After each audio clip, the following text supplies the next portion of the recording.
to you, Amy. For 600? Here's Jimmy.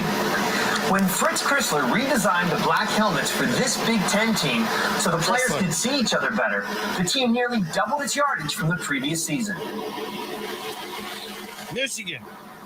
That'll be the University of Michigan. Still have those stripes. Back to you, Amy.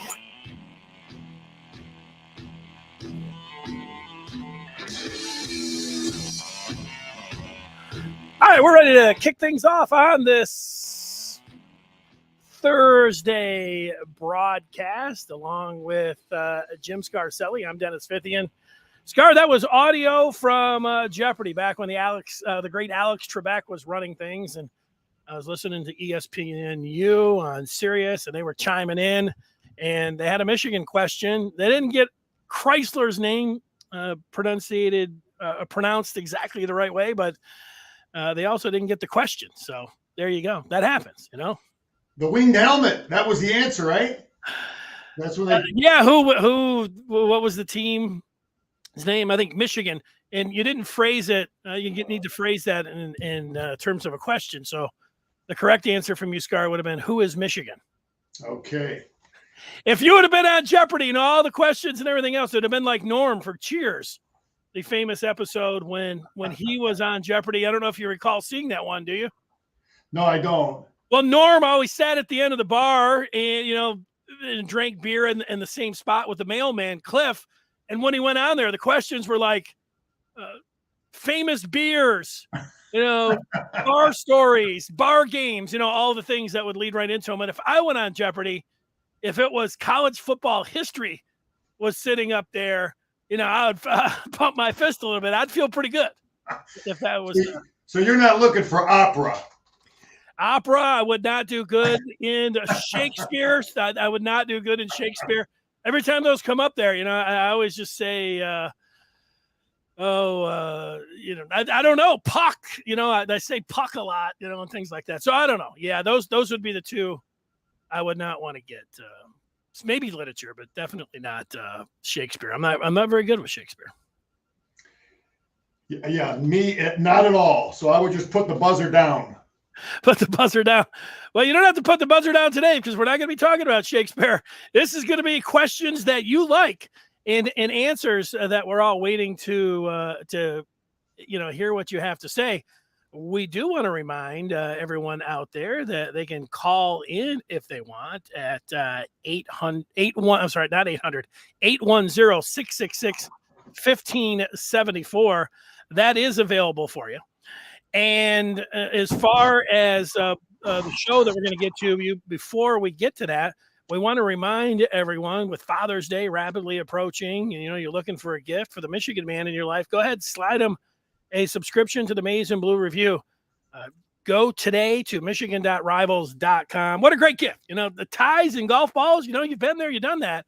But I can guarantee you, if you got a Michigan man in your life and you get him a subscription to the Maize and Blue Review, he will love you even more than he does. Also, all of our podcasts, you can find those anywhere you find podcasts. So go on there. Facebook, Twitter, Instagram, TikTok. We're on Clubhouse. Hello, everybody to Clubhouse. We're there. We'll take your questions. We'll also take your calls off Clubhouse if you are there. And speaking of what we're going to be talking about today, there's a picture of you, cartoon-wise, Scar, although I put a jacket on. You going to have a jacket on tonight?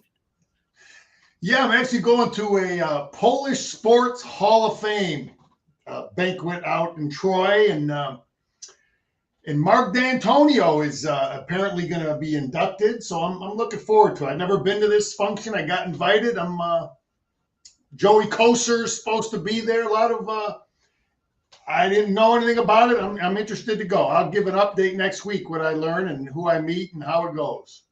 Well, Joey Kosar, he'll have a lot of people. You shake his hand, and I've heard that he's got he was a great punch-out artist, great fighter, along with Bob Probert back in the day. He was Kosar was awesome. He is beloved in this town as a fighter. And, you got to take a look at those fists. But, Dantonio, you'd predict that you might get into a dust-up with Kosar, but Dantonio, I mean, you're gonna stay away from from Coach D there? You got anything to say to him? No, I met him before at one of the practices, and we had a good little talk. And he was a good guy, and I respect what he's done, and I'll shake his hand if I have the opportunity, and and congratulate him. So we'll Tell him you get a message from your co-host that you do a podcast on Thursday, and saying, he always did a pretty good job in recruiting and identifying the players, but he was wrong when he had his guys marching out there. When Bush was out of the midfield, out of that Michigan State game, and he was over there. Tell him he was in the wrong when it came down to that particular Saturday. Okay. You can put my name on, all right? I don't know if that's the first thing I want to say, but I don't want any punches thrown. But we'll see how it goes, Denny. Well, bring Kosher over there with you, then you'll be all set. I'm saying, it's my buddy Joey. Here we are, the Blood Brothers. So. And we'll see how, tough Dantonio is there. Yeah, easiest to hardest on the Michigan schedule. Scar is going to rank him. Plus, he's got a prediction. So we're going to get right into that. But first, I got a little bit of a surprise for you, Scar. And that comes from something that I saw this morning online. You know what they're calling the quarterbacks now in the age of name, image, and likeness? Do you know that? I have not heard that. What are they calling them? Well, if you see the rivals list, Dante Moore is ranked. There's Arch Manning, who's not going to throw at the Elite 11. Malachi Nelson, who's going to USC. The Tennessee kid has got $6 million. There's a picture of him on a TikTok in some pajamas throwing the football. Nico Iamaleava, what they are saying, and that, name, image, and likeness, people were saying, now it's legal in terms of paying the players, but also they're now calling them millionaires. But they take, you just take the M off of millionaire and put the NIL in there, and it ends up working pretty good. There's the TikTok of Iamaleava saying that he's a millionaire now. Nico's a millionaire, and now it's legal with name, image, and likeness, and $6 million, they said that old Nico got from the Vols. That's, I don't know. I don't say it's a report. That number has been flying around that the Vols were able to ante up $6 million for a guy that's ranked above Dante Moore. What's your feelings about these millionaires? Hey, that's what we're in. We've got to adjust. We've got to adapt. There's no sense complaining about it, but it's real. It's out there, and we got to do what we got to do to compete. It's not the days of when I played with Coach Harbaugh driving around Ann Arbor with a beat-up old Volkswagen. So the millionaires will not be rocking the beat-up old Volkswagens. So it's a new game. And we got to be right there so our guys have the chance to compete. No doubt. And, speaking of Dante Moore, Dante is set, at least at last check, to head to Texas A&M this weekend. The good news, there's good news and bad news about that, Scar. The good news is it's supposed to be 105 in College Station there for Dante. So, woo! I think that's the good news. The bad news is if Iamaleava is worth $6 million for the Vols, and Texas A&M, they've got that live. I don't know if it's live money. They got that oil money, down in College Station. So they might be able to top $6 million. Yeah, they've already shown that. That's a good point you made, because that's why the northern schools, they never liked the February signing day and the visits in January, February, because it always hurt them because there's snow on the ground, it's ice, it's cold. And now this is an opportunity where it actually could work against the southern schools because it's so darn hot down there. It's a good point. I never thought about, the official visits going on in the summertime, how it could benefit the northern schools. Yeah, I remember Michigan fans freaking out last year when Andrew Paul, a running back that they wanted, came up and it was 10 below or whatever else. People were like, this kid's never coming. I think he came up from Texas. He ended up going to Georgia. It's coming up from Texas. There's no way this kid is going to come in. It's going to be 10 below up there. You're thinking, wow, man, if that factors in. But you never know, what factors in. A lot of times, kids will say, yeah, I felt really comfortable on the visit. Well, is Dante Moore going to feel real comfortable? They'll have him in the AC. We'll be wishing him in and out of the AC down there if Jimbo has anything to do with it, right? Yeah, well, you can't hide the weather, but I don't know. Texas A&M, I see him I see us and Notre Dame being the two competitors there. I see him being a kid that he's comes from a real good family situation, and I would guess he'd want to be closer to home. That's just my gut. Before we get to the breakdown, Scar, of the Michigan schedule, from the most manageable games to the toughest games, I've got one other bit of recruiting news, and that has to do with Raylan Wilson, who just today is the 16th, and right before not right before, but a little bit before we were getting ready to hit the air, I saw a tweet from Raylan Wilson who said OTW with a plane emoji, and he's got Ann Arbor and the accepted I don't know if that's a lightning bolt or it's supposed to be maybe a stock, but it's an M. It's a Michigan block M. People use that online. And OTW on the way. So Raylan Wilson on his way to Ann Arbor, and he is one of Michigan's 6 verbal commitments right now and the highest rated. He is a linebacker from Tallahassee, Florida. The Gators are still trying to woo him. So is Georgia. But Wilson coming up here, and he'll be all right with the hot weather. It's supposed to really cool down actually this weekend anyway. So I don't know how long he's staying, but perfect week here for Raylan Wilson to come on. Yeah, that's a great get right there. That's a kid from Florida, Tallahassee.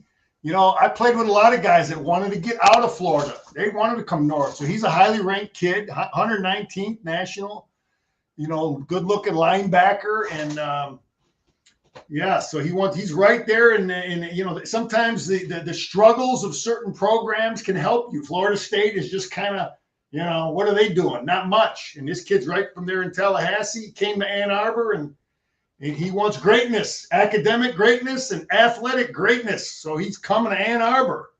Don't settle and stay down there. Come up here with the best. Jim Scarcelli, it is the Maize and Blue Review, Michigan Today. We are live weekdays at 1:00 talking about the latest in Michigan sports. And Scarcelli Today, Scar is going to break down Michigan's schedule. They have 12 games, hopefully more than that, but 12 games.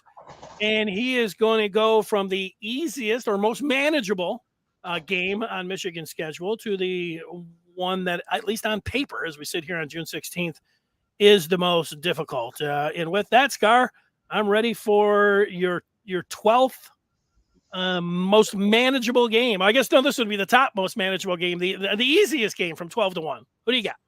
Well, I'm starting out with UConn. They've got the they got a new coach, and they don't have the talent. I saw them play last year. So normally a new coach will play young guys always, just to get his guys in. And that's a very manageable game. We got them at home. It's UConn, below average talent, new coach. That's the easiest game. The next easiest game I have is Hawaii. I have Hawaii number 2. The distance is a factor. You're going to be on a plane for 12 hours. I don't care what that's going to take an effect on you. They're not the biggest team. I've watched them play. They're a spread team. I want to see. We should be able to really move the ball and pound this team. Of course, they'll probably overload it and make us throw. But our size, our talent, I think we'll have a big advantage with the talent level there, plus the long trip. Colorado State is the third game. Third easiest game to win. They got a new coach. They got the old Iowa Hawkeye who built Nevada. Old Jay. The heck's his last name? Jay. Who did he build? Who did he build? He built up Nevada. He just took the Colorado State. Oh, Nevada. Okay, I don't know. Jay, I can't think of his name. The old coach. He just left Nevada, but good coach. Talent will be better than the first 2 games. Again, he's a new coach. Those new coaches like to play a lot of young guys. But the talent will be better. But we got them at home. We got those 3 teams at home. That's huge. Big factor. Home is huge. Now let me just jump in on the non-conference slate. Go ahead, Danny. If they should blow all these teams out, I'd like a tougher game in the next 2 years. Michigan's got Cupcake City. Everybody's going to be calling them overrated. And what do you know about them? Because they hadn't going to be able to play anybody. They're going to, kill all of these teams. And that just goes with the territory. I mean, these are checks that Ward Manuel's, stuffing in his back pocket and, is paying for all the other.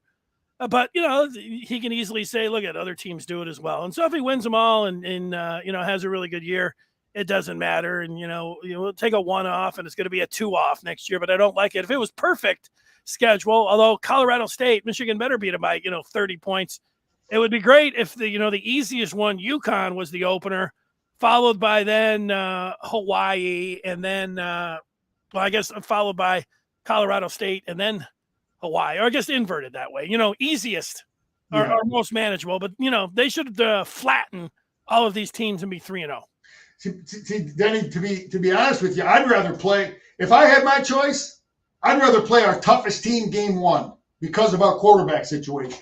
Because of the people we got coming back in our offensive line. I'd rather play. Our quarterback, we got enough guys back on defense. I'll get into our toughest game later, but I'd rather play, just like you say, I'd rather play a really, really tough non-league. I'd rather play Texas game 1, Oklahoma game 1 this year instead of later on our schedule. Well, how about this? They've got a number of teams. I was looking at, I think it's, Illinois, Northwestern, Penn State, Purdue. They're playing week 1. Would you like Michigan, Penn State to be playing in week 1? Oh yeah, with this team, because of the team we have, because of the experienced quarterback we have coming back. Yeah, I know as a coach, you always want that first game. It all depends on, a lot of it depends on, how much experience you have back, but especially at the quarterback position, and this is why with McNamara and McCarthy, I would want a better challenge than these 3 lamb chops. But Denny, the next game on my list, we got Maryland at home. I got them because they're home. They got a great QB, very scary kid. He can do some things. He's been inconsistent. I think they're kind of average on defense. They coaching, and that's why I got him. But we got him at home, and we've had good success against them. I think we move the ball good against them. I got Illinois as the 5th easiest game. They're going to slow down. Brett Bielema made some changes with that offense. Their offense is very similar to Michigan's. They're going to be a lot of 2-3 tight ends. They're going to slow the game down. So it'll be, but we got them home.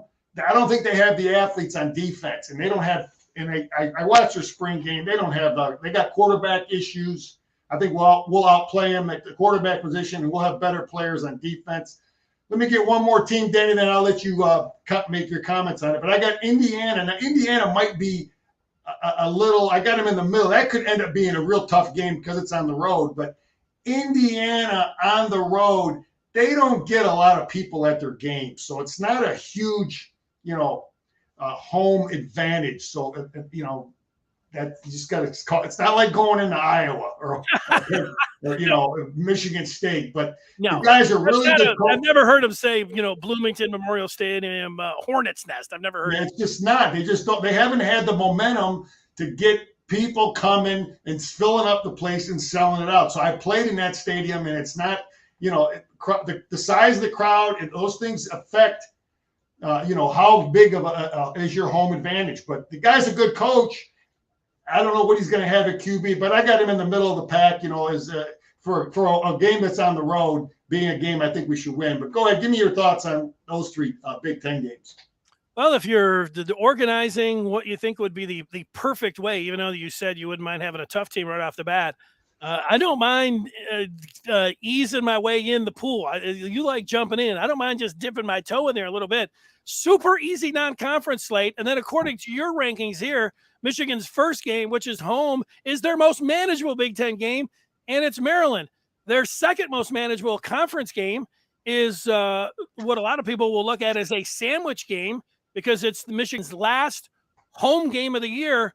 The week before, they got to go to Rutgers, but then they've got Nebraska, but then they've got Illinois as their final home game, and then they go to Ohio State. So the way this sets up, you got to really like this. About it being me being a little critical of Michigan's non-conference slate, Otis has weighed in. He says Alabama plays 4 non-conference games a year with an FCS team in that mix. Don't worry about the non-conference. It's working out for them.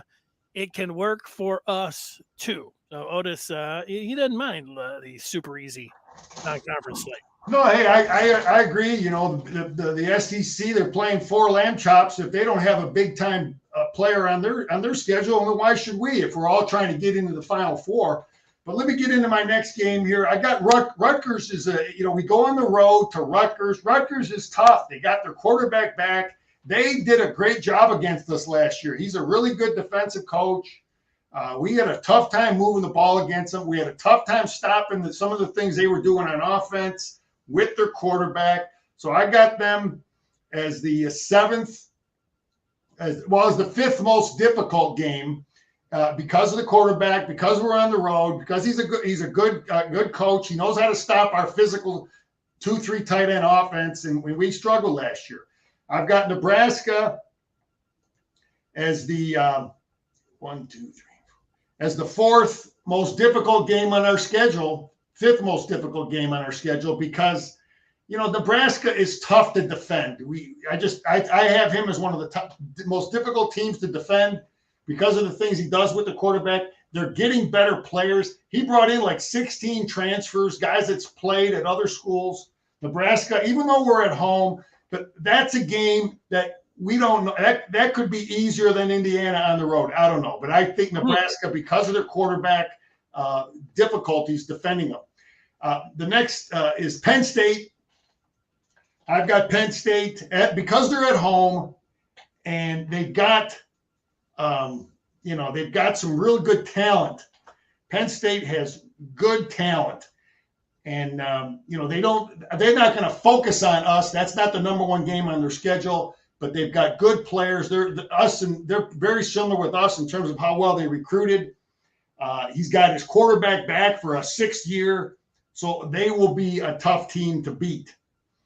I've got the Michigan State Spartans, Denny, as a real tough game to win. Because Michigan State will do everything they've done in the spring, the things they do in the fall will be focused on beating Michigan. Their whole, they put it on their ring. They beat Michigan. They have us as their number 1 game. They don't care that they got beat 49-0 went down to Columbus and got beat 49-0. That's fun.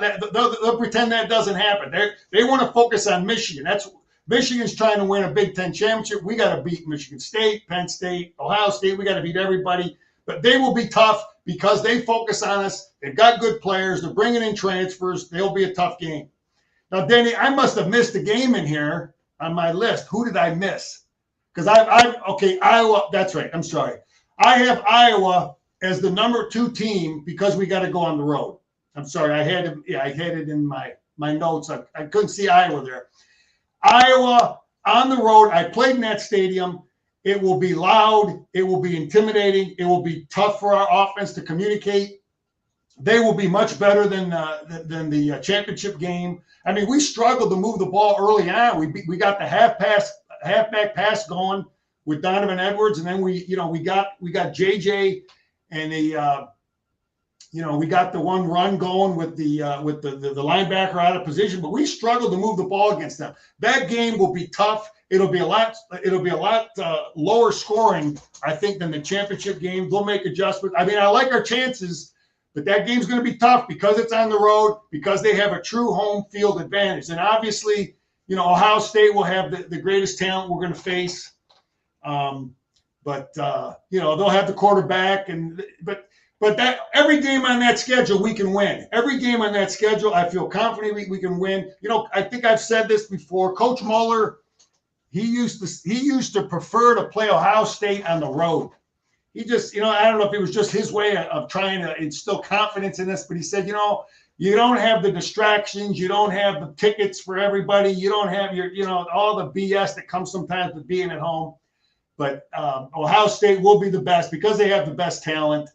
But Iowa will be a real tough game on the road, and I think in looking at this schedule, Denny, and as a whole, I would say it's a really nice schedule for us because we've got some really tough teams at home, and then the two of the toughest ones we got to go on the road. We can beat them both. We can we'll have better players than Iowa, and we can match up with Ohio State. So I'm really confident with this schedule. Yeah, when you look at at Rutgers and at Indiana, Michigan can win at those places there, and I'm with you. The Iowa game is probably going to be at night. There's a good bet. Michigan will be, if they're not going to be in the top 5, they'll be knocking on the door as a top 5 team in the country. Iowa, I looked at their schedule. They could play Iowa State there, so maybe they could, but they'll probably be undefeated as well. So we could be talking about like number 5 Michigan against number 11 Iowa. That sounds like a night game to me. And yeah, Ohio State with what they have, the kind of talent that last game. I'll take your word for those non-conference games there and how they look. Maybe Maryland, if somebody wanted to make a case for Maryland because they got Tagovailoa, might be tougher than Illinois. But the way Michigan went into Maryland last year and smacked them upside the head, I think you've created the perfect list here that everybody's going to agree with. Well, I thought it through, and again, you're right about Maryland, the quarterback, but he's been inconsistent. But we move the ball. We physically, I like the way we move the ball against them. Illinois will be that'll be a lower scoring game. What does Travis say? Michigan finally doesn't have to play Wisconsin this year, and now everyone says they have a weak schedule. Too funny. Well, I wouldn't say they have a weak schedule.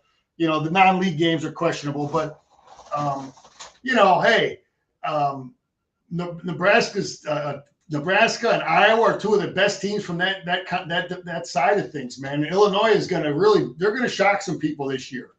So, Travis, whoever they is, you want wisdom, come listen to Denny and me. We're not saying that schedule's weak. I think Scar, you want to call it a manageable schedule? It's a weak non-conference schedule. There's no question about that. Those are 3 absolute cupcakes. Those are 3 blowouts. Those are 3 check games. They could have you come back and play a series or 2. An outside linebacker for Michigan in any of those games. I mean, these games, Michigan should win those games by 3-4 touchdowns. So it is weak. I mean, it is as weak as the non-conference slate in the country. Should they be hammered for it? Like somebody said earlier, look at some of these other teams. Like other teams do it. Wisconsin, traditionally, back in the day, everybody used to say, you never know about, because you'd get around Halloween, everybody would say, it's time to unmask the Badgers because they annually don't play anybody and they're always overrated. Well, those are the things that are going to be said about Michigan. And Michigan not having Wisconsin, that is a break. I mean, you can't do anything about the breaks when it comes to crossovers and anything else. And Michigan does play in the Big Ten East, which is loaded with Ohio State. Michigan State's supposed to be pretty good. Looks like they're going to be a right around top 10 preseason top 25 team. And, Penn State's going to be pretty good too. So they don't have to apologize to anybody. But if you want it, even from a Michigan side here, Maize and Blue Review, Michigan does have an easy schedule. It sets up great for them. Yeah, but Denny, go ahead. It's easy non-conference. Okay, yeah, 3 games non-conference. I'll give you that. But as far as league games, okay, let's talk league games. I don't, with what we're doing on defense now and how we defend the physical 3 tight end stuff so much better now than with the Don Brown stuff. I wouldn't mind playing Wisconsin in a minute. I might even rather take Wisconsin than Nebraska. When I look at how we defended Wisconsin last year, which was pretty darn good in their house, and our defense is really designed to stop that kind of stuff. So, Wisconsin, Nebraska, I don't know. Iowa's going to be Iowa's a good football team. So, I don't know that I would fear Wisconsin anymore with what we're doing. But yeah, how about this, Scar? To me, it sets up nice. You want to say Iowa on the road, Wisconsin. I'll give you that. And Ohio State, you do have to play on the road, but having Michigan State and Penn State and Nebraska at home, that's nice. We saw that they had to go on the road, with those teams last year. I like it a lot, man. I like those 3 games. Yeah, I like Nebraska, Penn State, Michigan State. Those are good teams. And home field, man. Those last 5 games we play, man. Home field is huge. Or the last 5 teams I have ranked on there.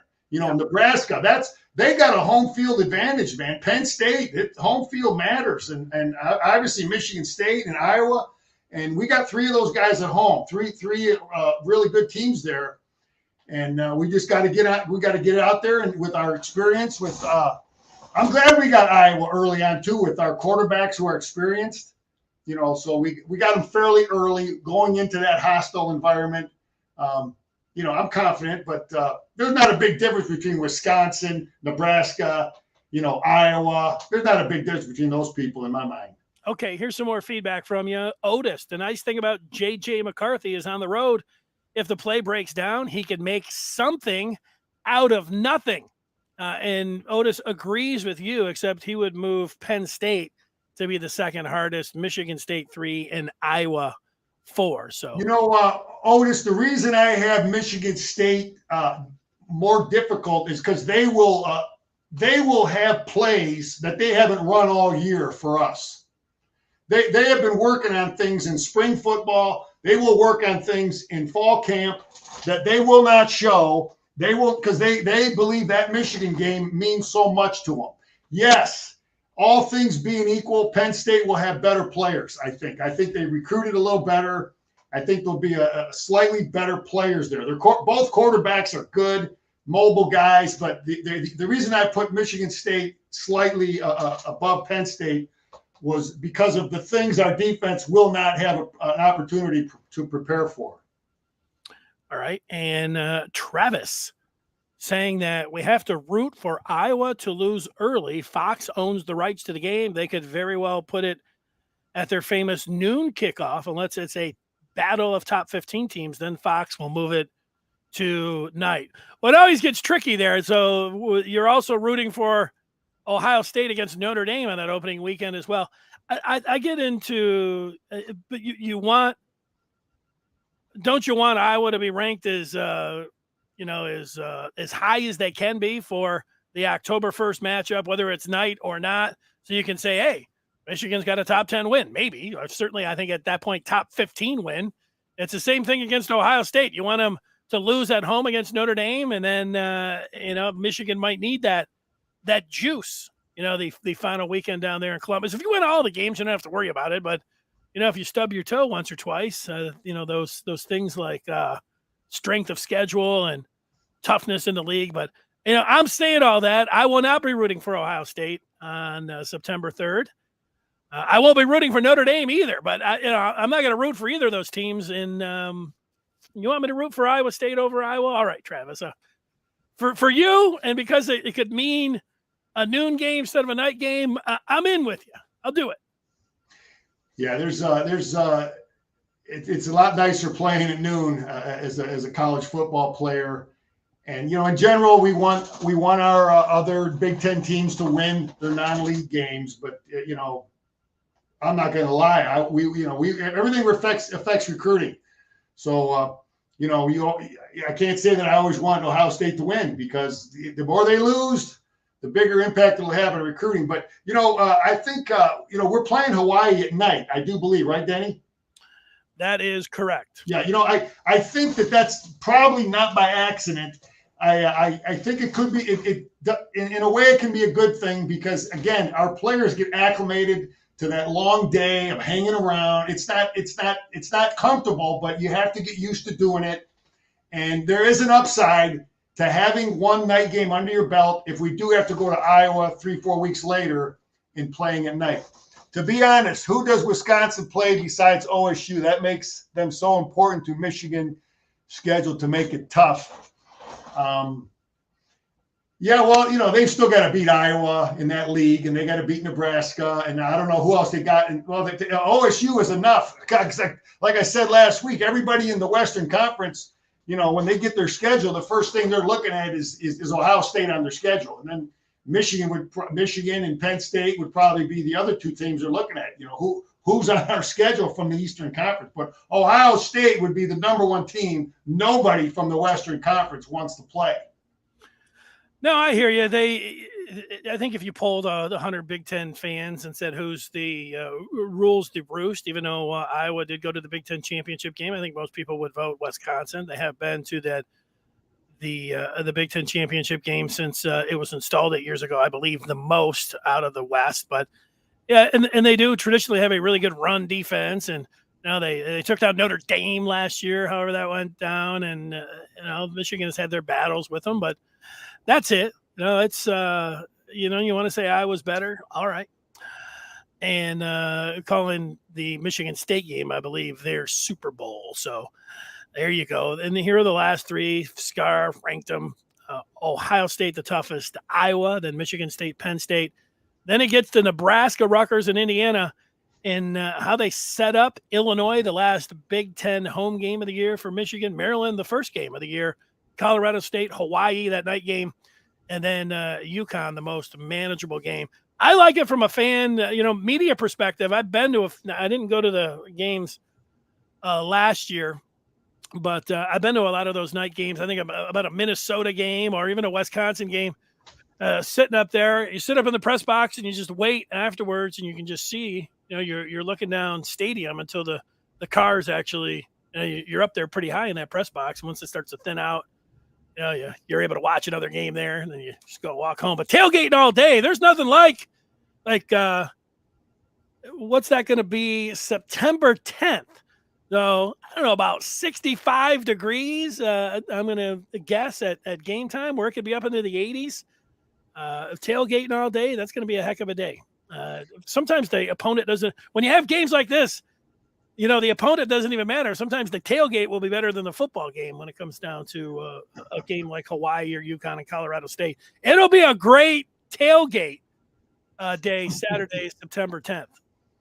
Hey, you just hope for everybody play a lot of guys and keep healthy, and you want to play a lot of guys. But if I'm the Michigan coach and I could adjust this schedule and flip it around, I would play Iowa #1 game of the year on the road because we got our quarterback back. I would play him game 1 if I had my choice. I don't need, because I think we've got some real experience there. What's the line on the OSU and ND game? I can't lose in this game. I love it.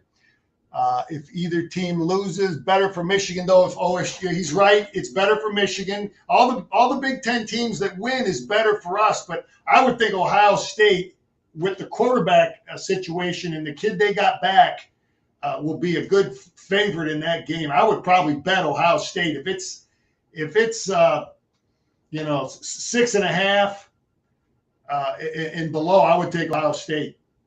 Yeah, it's way above that. I looked at it yesterday. I'm going to say it's at least 14.5. It could have been 16.5. That's how big the number is. See, that's now you might not take the Irish, Scar. It's what you're saying. You're thinking that the line should have been 6.5, and it's 14, 16.5. You got to jump all over the Irish. Yeah, well, the bookies are smart there. Because they know Notre Dame has quarterback troubles. They are not going to be able to match the quarterback play, and I don't know that the receivers and athletic. Yeah, that's a lot of points, man. So plus their coach came out trash talking the academics at Ohio State, which is going to tick off. That's going to be that's one of the big subplots of the summer with Marcus Freeman shooting off his mouth, even though he said he was misquoted by Dennis Dodd today. I like that. All right. Travis is rooting for Ohio State to blow out Notre Dame.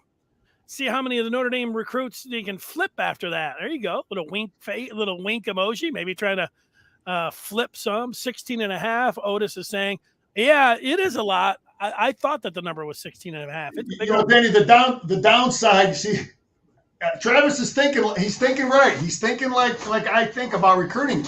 Okay, he wants Ohio State to beat the heck out of Notre Dame, so it affects Notre Dame's recruiting. But guess what? It helps Ohio State's recruiting.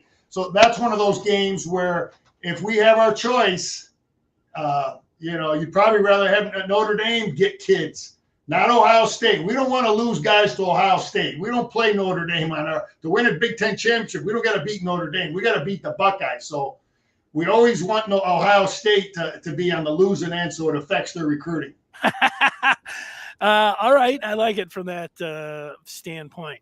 Okay, I'm just sitting here fooling around with the pictures. Let's get to the next point, and that is right in the wheelhouse of Jim Scarcelli. You are going to give us here on June the 16th, Michigan's chances at repeating as Big Ten champs. Having said all that, I looked, speaking of over and unders and everything else, there was the first line that I saw, and I apologize for not, maybe Bovada would be my guess, because they put out early over and unders. They had Michigan's total at 9.5, and I'm over on that right now.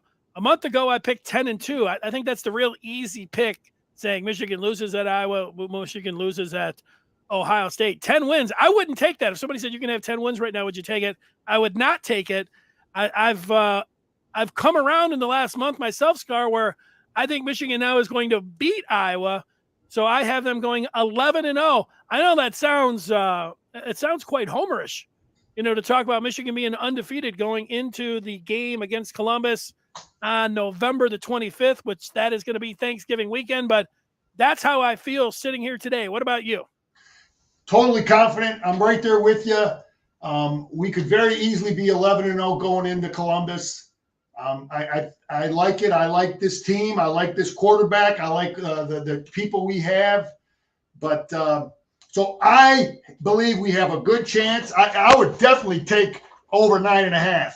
We will win 10 football games. I believe that, or 9.5. Yeah. Okay. So I believe I would take that bet. In fact, I'm going to check that as soon as I hang up with you. I might put that in. But I like our chances. I like our quarterback. I like our coach. And so Michigan's chances at repeating as Big Ten champs, I like it a lot. I would put it at around 55%, because obviously the toughest game will be going to Columbus. So we got to beat them. But I believe we have at least a 50% chance to compete. And I'm going to tell you, I'm going to give you the top 8 people that are responsible for making this happen, because I'm confident we can do it. The number one guy is our defensive coordinator. Okay, we hit the jackpot with Mike McDonald. We hit the jackpot. We changed our scheme, and the guy was smart. He got us adjusted right. He got us in good. He had good. He was inconsistent. Offenses couldn't figure him out. Minter's the number one guy. He's got to be good. Okay, the number 2 guys, I got them together. I got Moore and Weiss. I'm sorry, but the first 3 guys on my list are coaches. The first 4 guys are coaches. I got Moore and Weiss, the co-offensive coordinators. Old Josh Gaddis did a pretty good job, Denny, mixing our offense up. Obviously, we got a great scheme. We got the physicalness. We got the spread stuff. We got some halfback pass. We got those things, okay? And I thought Josh Gaddis did a good job blending it, being hard to figure out. So Weiss and Moore, they got to do the same thing, because our players are going to play. He's got the talent to make things happen. Jay Harbaugh was the best special team coach in the Big Ten last year. So I got him as the 4th most important guy. We out-coached people at that position last year. We were good there, and he'll do it again. Now, the 5th and 6th most important people are our 2 quarterbacks. I think our McNamara is as good as anybody in the Big Ten. We got another guy who's as good as any. We got 2 of them. Jim's going to play them both. Those guys got to be good. Those guys got to be smart. The only game we screwed around with was when we had the turnover there at Michigan State, right? The handoff. They didn't do nothing to cause that turnover. We gave it to them. So we got to be great at that position. And now the 2 guys, they play the same position. I'm a former outside linebacker. I know how important it is. And I read old Bear Bryant's book, Denny, and I read all the coaching books. And Bear used to say the most important players on your defense are your outside defensive end guys, your edge guy. I know it as a coach, having coached for 25 years, that's a darn important position. Hutchinson, Ajabo were outstanding. Okay, we got to get the same thing from Mike Morris and Upshaw. Now, that Upshaw position is up for grabs. It could be Harrell. It could be McGregor. I don't know, but that position's got to be good. Those are playmaker positions. They most of our pressures were from that position. But those are my top 8 guys that really have to play or make great game plans and for us to repeat. But I do believe we can repeat. I think we have a good chance to repeat. We got experience. We got smart guys in all those positions. And but the outside guys got to be good on defense, Danny. They got to make plays. Yeah, and it's tough when you think about the sacks that that's why Aiden Hutchinson went number 2 in the NFL draft, and Ajabo would have been a first rounder. I think Mike Morris is going to be good, and Upshaw as well. You mentioned I've put on a couple Michigan games at different spots just over. It's not summer yet, but it feels like summer. Just putting the DVR on, and Jalen Harrell, he could take a jump where he played a lot of football. There were a couple games that he played more than Ajabo. I'm not saying you're sleeping on him. You mentioned him right there. I think that maybe if there's one player, and Morris would be a lot of people's pick to like really jump up and be a star, but I think Harrell will be a star for this team. Yeah, Morris has shown that he's probably the best passer. You got to be able to do both. You got to play the run, and you got to be able to beat tackles and beat guards. You got to be able to apply pressure. You got to be able to do both. Harrell has been good against the run. He's got to be able to bring pressure, and McGregor is a big, good-looking, athletic kid. He's just got to get things figured out because he's got the athletic ability, the size, and Upshaw's a fifth-year kid now. Hopefully Upshaw will be that guy that we really haven't heard much about that just has a great fifth year. I played with a bunch of guys like that, didn't do anything for 4 years. And then now they get the chance to start and they're the guy and they step up. They step up and meet the expectations of being the guy. Well, it's one of those things you even expect, Scar. Like if Michigan's playing well, let's say they do, I think everybody expects them to win those first 4 games. And let's say they beat Iowa. They go into Iowa City, night game or not, and they beat them. The conversation about, well, Michigan's going to have some fifth-year guys. Like, those are the kind of things that when you have a good football team, it almost comes let it right along with it. Those are markings of a good football team. You're like, hey, here's a fifth-year guy that, is really stepping up. They had Vistardis, even though he was like a sixth-year guy. They're at center, was able to stay around. They had, Hawkins, who had the big play against Nebraska. They're guys that when they stay around and they're in their last year, that's definitely what you're looking for. And Otis picking Junior Colson, maybe coming off the edge in certain packages. Getting after. He plays inside backer, and they bring him a lot from different. That's what I like about our defensive scheme. We don't know who's coming, who's dropping. But Danny, getting back to your point about fourth and fifth year guys, man, that's how you win championships with the older guys. It's very similar to the basketball. Bill Self, we talked about getting old, staying old, and you're not winning with freshmen out there. Very seldom are these teams winning with young guys. I look at myself, as a freshman, sophomore, I wasn't nowhere near ready to play like I eventually was my fourth and fifth year. You're a totally different player. You're so much stronger. You're in the weight room for 3-4 years. So, there's guys that a guy like Upshaw, he's going to have a good year, man. And McGregor and Harrell, we're going to have 4 guys there, Danny, that are going to rotate, that are going to play good football there. I'm just confident that we're going to get good football from that position. And we have to, man. That is a key position. We got to get pressure. You got to, just like in warfare, my old coach, the old outside linebacker coach, he used to talk about warfare all the time and securing the flanks, right? The flanks are the defensive and outside linebackers. You got to be solid on your flanks and defend the perimeter. Hey, we're a long ways away. I don't know, 70 some odd days. I lose count. I'm enjoying the summer here. I'm going to be watching tons of golf over the next 4 days, and I'll even watch the Tigers, see if they're able to get out of their funk. But listening to you just talk about college football and talk about getting out of the flanks and get after the quarterback. Scar, I used to sit around, regardless of who was playing in the Rose Bowl, just sit around because I like Keith Jackson. Talking about looking at the Senko and Arroyo and everything else. And here's your postcard. Scar, I just like listening to you talk about Michigan football. We could talk Michigan football all day long, but we're getting ready. The guys are working now. Here we are, June 6th. I'm putting myself back in that mode. They are in the weight room and they are pushing each other and they are high-fiving and and they are cheering each other on, and they're running together. They're having running workouts together where there's a lot of energy, and they're high-fiving each other, and all that stuff builds toward the confidence, man. You know, that weight room, all that stuff matters. Now, all that energy and that enthusiasm, it's building. They're building the confidence in the chemistry and the unity. All that stuff starts in the weight room and on the when they're running and doing all those things together, getting their body mentally and physically ready. Scar, you mentioned Bear Bryant, and we know Dante Moore is going on to Texas A&M. That's the Junction Boys type thing. You know, get them out in the dirt and have it be 105 degrees. Don't give them any water. Things have changed over the years. You mentioned that you coached for 25 years. If you got a day in August in high school like we had yesterday and even today, but yesterday, the heat index, I think, is over 100 degrees.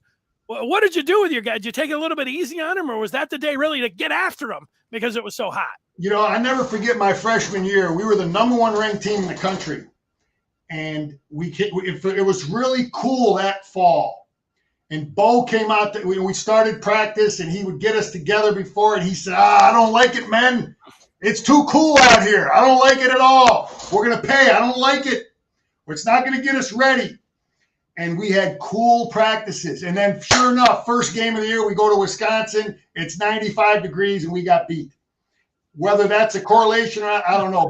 But I, as a coach, I used to like the hot, miserable days because you're going to have to play in that. You just have to be smart as a coach. You can't. You have to have your water breaks. You got to do more of that stuff when you have these hot conditions like we have in today. But if you're going to play in those kind of conditions, you have to prepare in it. But you just got to be a smart coach and give them a lot of breaks and water breaks. But and this is why you play a lot of guys too, though. This is why Michigan, is smart with their scheme and their philosophy that they play a lot of guys on defense because they're not playing tired because they're rotating guys. So you got to be. That's a big part of handling the hot games.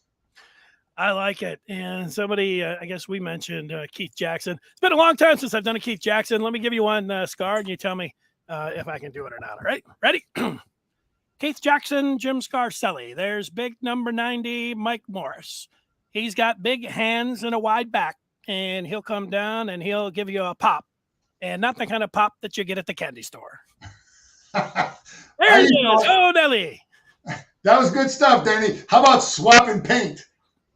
Swapping paint. The big boys are out there swapping paint. I'll tell you, I remember as a young high school kid, junior high kid, watching Keith, listening to Keith, it's like, yeah, I had goals of being a college player, but one of the goals was to have Keith Jackson say your name on national television. And I had the privilege of having him say it once or twice. So, ooh, we're going to see if we can find some of that audio. That would be nice.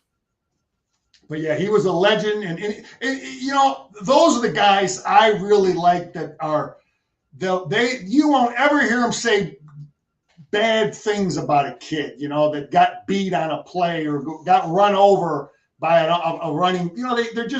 They're complimentary to the guy that made the good play, and they don't embarrass the guy who was on the the bad end of things. So that's. We need more of those guys doing games, in my opinion.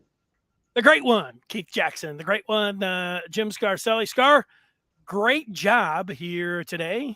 And we want to remind everybody that coming up tomorrow, we'll have a football season preview with Trevor McHugh from the Maize and Blue Review. Just over the last 2 days, he's had 20 questions about the offense, 20 questions about the defense. So he will be ready to go tomorrow. Scar, you got a final thought? It's all Michigan, man. We're confident. They got the one-day camps. They got one going on today, Thursday, which they have the one-day camps going on. Some recruits are in the house, and hopefully we're closing deals, man. Closing some deals. There you go. Scar, great job. We will talk with you again next week. Go Blue. There he is, Jim Scarcelli. Thanks for watching.